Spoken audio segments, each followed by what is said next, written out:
Welcome back.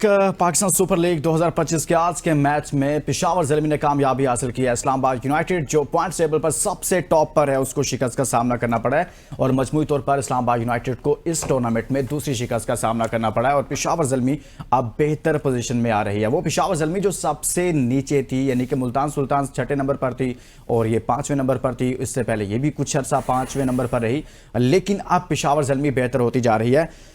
Shakir Abbasi साहब से बात करेंगे। शाकिर, जब हम बात करते हैं पेशावर ज़ल्मी की, तो आपको लगता है कि पेशावर भी कम बैक कर रही है पीएसएल में? देखिए, पेशावर ज़ल्मी को आज के मैच में, अब पठान है ना, तो उनके लिए गलती गुंजाइश निश्चित है इस टूर्नामेंट में, क्योंकि रिजवान जो है वो बाहर हो चुके हैं इस टूर्नामेंट से।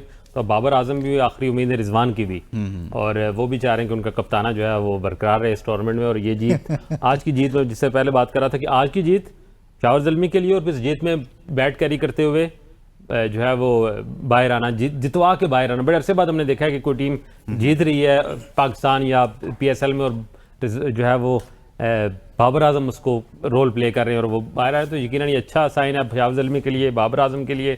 बाबर आजम की बहुत बड़ी फ़ैन फॉलोइंग आप देख लें, और में जिस दिन भी पेशावर ज़ल्मी का मैच होता है या फिर इस्लामाबाद लाहौर कलंदर का मैच, उस दिन आपको क्राउड अच्छा मिलता है। आज भी अच्छा क्राउड था। तो इस टूर्नामेंट में बाबर आजम की मौजूदगी, उनका परफॉर्म करना, उनकी टीम का जीतना ओवरऑल पीएसएल के माहौल बनाए रखने के लिए बहुत ज़रूरी है। एक बेहतरीन टीम इस वक्त बाहर हो चुकी है रिजवान की क़यादत में, तो मेरा ख्याल है आज की जीत से टूर्नामेंट के लिए भी अच्छा है, पेशावर ज़ल्मी के लिए भी अच्छा है। अब वकर, अब आज के बाद क्या आप समझते हैं कि बाबर आजम को इसी नंबर पर ही बैटिंग करनी चाहिए वन डाउन, या फिर अगले मैच में ये ना हो कि फिर वो साहब पैड करें और ओपन करें?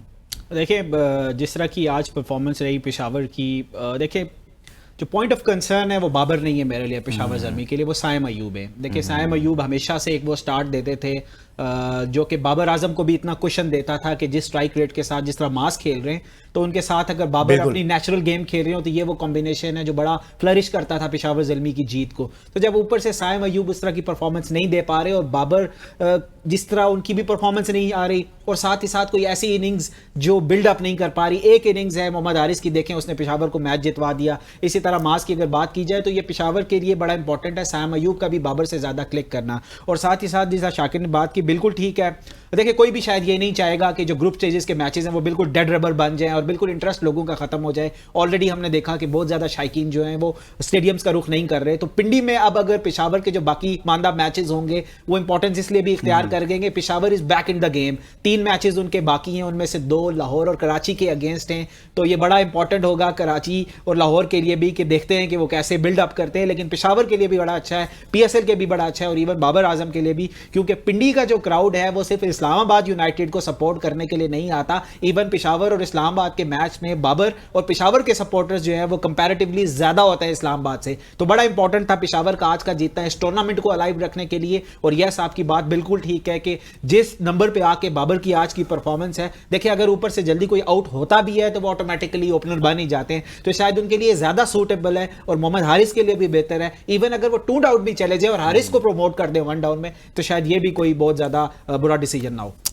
बिलाखिर 1 डाउन पोजीशन पर तो शाकिर साहब आए हैं, तो अच्छा परफॉर्म किया। आपको एक तो ये कि 1 डाउन पोजीशन पर ही उनको रहना चाहिए, और दूसरा ये कि जैसे अबू बकर ने साइम की बात की है, साइम जैसे उनसे तवक्को की जा रही थी, जैसे वो इंजरी से पहले इन फॉर्म थे, बड़ी ज़बरदस्त फॉर्म लगी हुई थी, फिर उनके साथ भी बैड लक हुई और पाकिस्तान के खिलाफ असल में तो वो बैड लक हुई पाकिस्तान के लिए।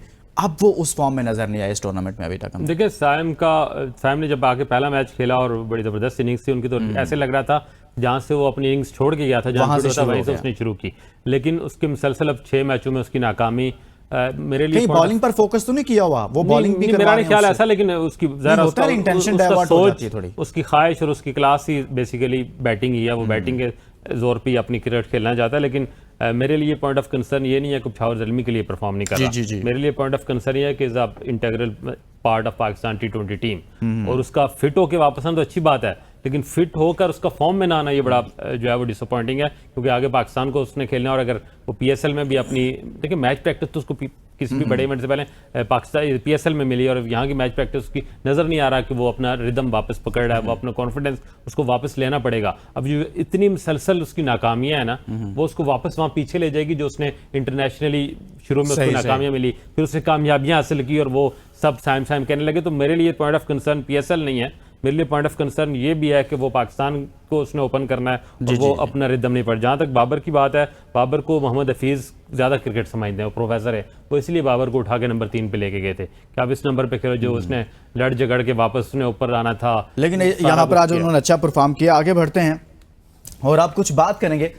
आपको पता है कि शाहिद खान अफरीदी ने पहलगाम वाक़े पर एक कमेंट दिया और उन्होंने कहा कि एक ड्रामा है, कोई और नहीं बोला, एक ऐसा एहसान फरामोश शख्स उस पर बोला है, एक ऐसा घटिया तरीन इंसान उस पर बोला है। यानी कि जब जब भी पाकिस्तान पर मुश्किल वक्त आता है या कोई ऐसी सूरत हाल बनती है तो एक साहब ऐसे हैं जिन्होंने पाकिस्तान की तरफ से टेस्ट 61 मैचेस खेले हैं, 61 मैचेस खेल रखे हैं टेस्ट, और इसी तरह से 18 ओडी मैचेस खेले हैं, 200 से ज्यादा फर्स्ट क्लास मैचेस पाकिस्तान की तरफ से खेले हैं। वो इंतहाई घटिया तरीन इंसान, उसका नाम है दानिश कनेरिया। और जब भी पाकिस्तान पर कोई भी ऐसा वक्त आता है, कोई ऐसी सिचुएशन बनती है, वो पाकिस्तान पर इल्जामात की बुछाड़ करता है, वो इतनी बकवास करता है। मैं ऐसे सख्त अल्फाज आज इस्तेमाल कर रहा हूं क्योंकि वो कोई मौका हाथ से जाने नहीं देता। तुम एहसान फरामोश हो, तुम घटिया इंसान हो कि तुम्हें पाकिस्तान ने अपनी शर्ट पहनाई, इस ग्रीन शर्ट को पहनकर, इस ग्रीन जर्सी को पहनकर आपने अपना दुनिया में नाम बनाया, और उसके बावजूद तुम पाकिस्तान के खिलाफ जब जब मौका मिलता है तुम इतने बुरे अल्फाज इस्तेमाल करते हो। तुम वाकई बहुत बड़े एहसान फरामोश हो। कहां छुप के बैठे हुए हो, बेशर्म इंसान।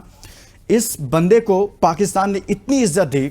अबू बकर, आप इस पर कमेंट करें कि दानिश कनेरिया को, और जब भी कोई ऐसी चीज़ होती है तो ये आगे से इल्ज़ामात पाकिस्तान पर डालना शुरू कर देता है और अपने यूट्यूब चैनल पर बैठकर पाकिस्तान के खिलाफ बोल रहा होता है। हमने कहा था इससे कि मैच फिक्सिंग करो और ये सारी चीज़ें करो। शाकिर साहब, इनको कोई जालिम केस तो नहीं फंसा हुआ, कोई इस तरह की सिचुएशन लग रही है? देखिए, लुकमान, पाकिस्तान ने दानिश कनेरिया को बहुत ज़्यादा रिस्पेक्ट दी, और बीइंग अ मुस्लिम, हमारा इस्लाम भी, हमारा दीन भी यही सिखाता है कि बाकी मज़ाहिब की भी हमने रिस्पेक्ट करनी है। देखिए, ये वो टाइम था जिस टाइम हमने इमरान ताहिर जैसे टैलेंट को इग्नोर करके दानिश कनेरिया को हमने खिलाया, और इमरान ताहिर ने then he move to South Africa, और कहाँ जाके इंटरनेशनल कैनवस में उसने परफॉर्म किया।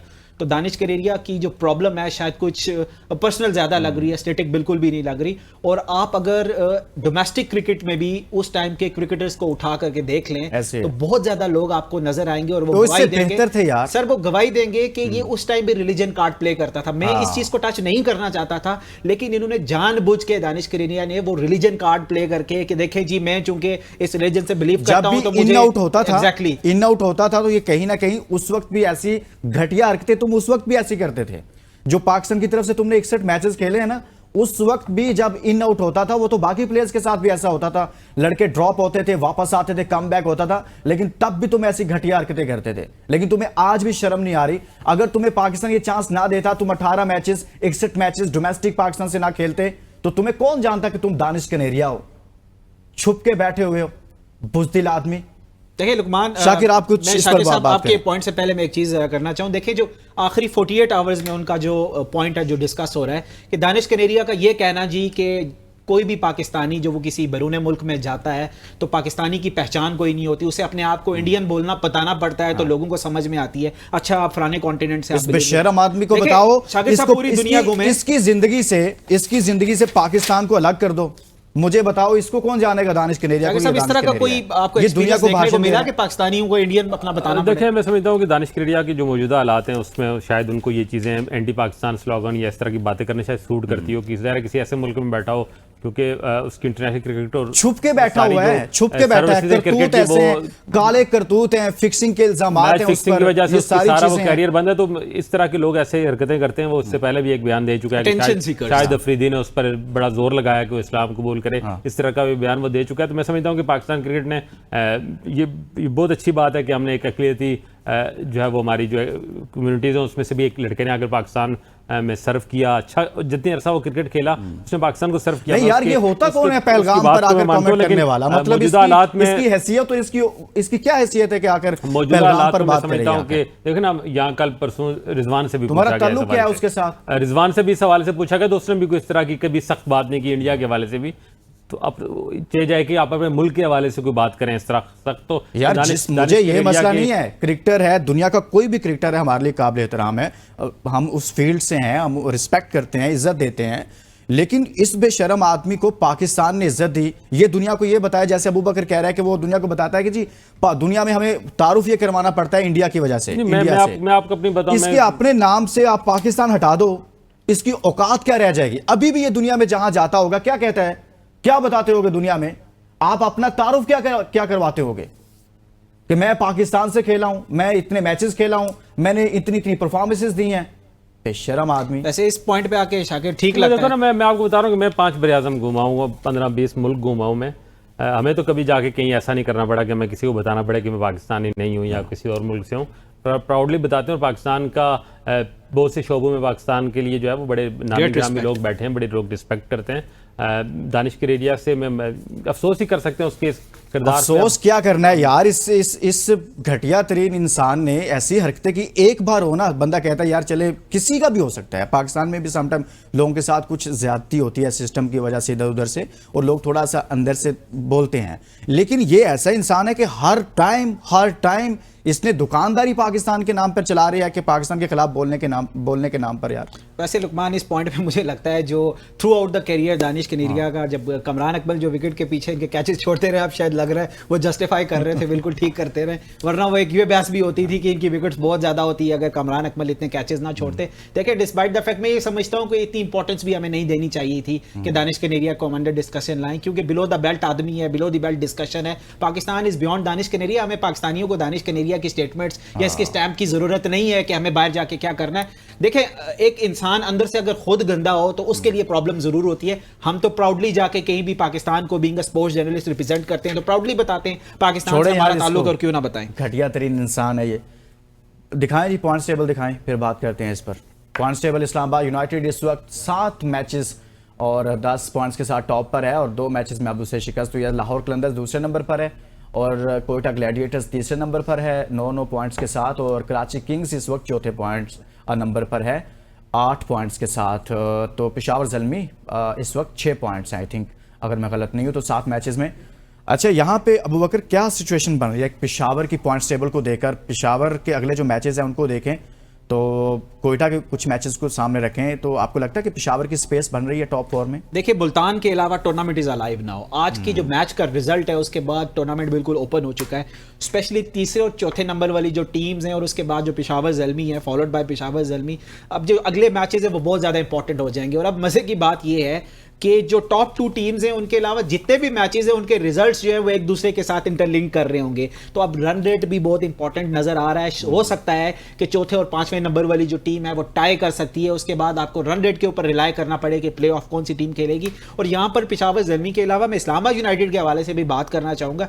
देखिए सिर्फ ऐसा नहीं हुआ करता कि आप कई दफ़ा इंपॉर्टेंट होती है, बड़ी इंपॉर्टेंस हो जाती है कि पहले नंबर पे या तीसरे नंबर पे फिनिश करते हैं तो टूर्नामेंट में आपको कौन सा एलिमिनेटर मिलता है या क्वालिफायर मिलता है। इस्लामाबाद ने जो अभी एक्सपेरिमेंट शुरू किए, शायद उनको 1-2 गेम्स का चले कल के मैच पर कुछ बात करते हैं। Shakir, Islamabad United versus Quetta Gladiators, sir कैसा मैच होने जा रहा है कल? देखो मैं समझता हूँ कि इस्लामाबाद माइट कंसिडर कि अब उन्हें बेहतरीन अपना जो बेहतरीन 11 है ना, इसके बाद तमाम मैचेस में उन्हें वो उतारना पड़ेगा। आज भी उन्होंने 4 तब्दीलियां की, पिछले मैच में भी 3-4 तब्दीलियां थी। अब इससे अब निकलना पड़ेगा। जो भी बेहतरीन है, माज को मौका दिया इसको, आपको आपके ख्याल में इसको दिखाना चाहिए। ये तो पेशावर ज़ल्मी इस्लामाबाद यूनाइटेड की बात करूँ तो इस्लामाबाद यूनाइटेड को अब मजीद तब्दीलियां नहीं करनी, उनको अपनी बेस्ट, मैं तो समझता हूँ जो बेस्ट फुल स्ट्रेंथ कॉम्बिनेशन है ना, अब उसके साथ आगे मैचेस खेलने चाहिए। क्योंकि ये जब बैड लक शुरू हो जाती है किसी टीम की तो फिर आप उसके सामने दीवार नहीं लगा सकते। बैक टू बैक 2 शिकस्तें हैं, ये आई ओपनिंग है इस्लामाबाद के लिए। ओवर कॉन्फिडेंस होना, ज़्यादा खुद एतमादी ठीक नहीं होती। अपने ऑर्बिट में रहें, अपनी स्ट्रेंथ पे जाएं और मजीद गलतियां ना करें, क्योंकि हम इस्लामाबाद में बैठ कर इस्लामाबाद यूनाइटेड को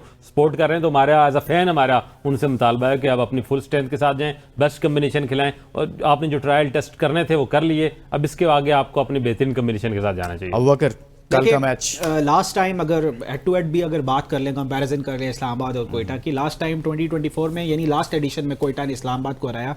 और डेफिनेटली एक एज है इस्लामाबाद को, आखिरी 5 में से 3 मैचेस जीते, एक ड्रॉ हो गया था, उसके बाद एक मैच कोयटा ने जीता। लेकिन यहाँ पर जिस तरह शाकिर ने बात की, देखिए अगर आपने बेस्ट कॉम्बिनेशन नहीं बनाया तो प्लेऑफ्स में जाके आपके लिए कंफ्यूजन और प्रॉब्लम जरूर हो सकती है। क्योंकि जब एक टीम जो बेशक तीसरे या चौथे नंबर पे है, जब वो प्लेऑफ में चली जाती है तो उसके पास एक मैच होता है फाइनल खेलने के लिए, तो ऑन द डे जो भी अच्छा परफॉर्म करेगा कौन वो जीतेगा, निकल जाएगा, ये On फर्क the नहीं day पड़ता है एग्जैक्टली पीछे आप क्या हुआ। बताइए सर, आसान जीतेगा कौन आपके ख्याल में? I will still go with Quetta Gladiators. Quetta Gladiators, Quetta काफी दूर है यहाँ से। कोई बात नहीं, देखे इस्लामाबाद वैसे हारेगा तो प्यार से गलतियों से मोहब्बत सीखेगा। कहना। जी आप इस्लामाबाद यूनाइटेड। इस्लामाबाद यूनाइटेड। इसके साथ ही दोस्तों इजाज़त दीजिए, और आज के प्रोग्राम में हमने जो बात की है, और आज पेशावर ज़ल्मी ने एक और जीत अपने नाम की है। देखते हैं कि आप वो जीत का सिलसिला बरकरार रख पाती है या नहीं। इसके साथ ही इजाज़त दीजिए, अपना बहुत सारा ख्याल रखिएगा। अल्लाह हाफ़िज़।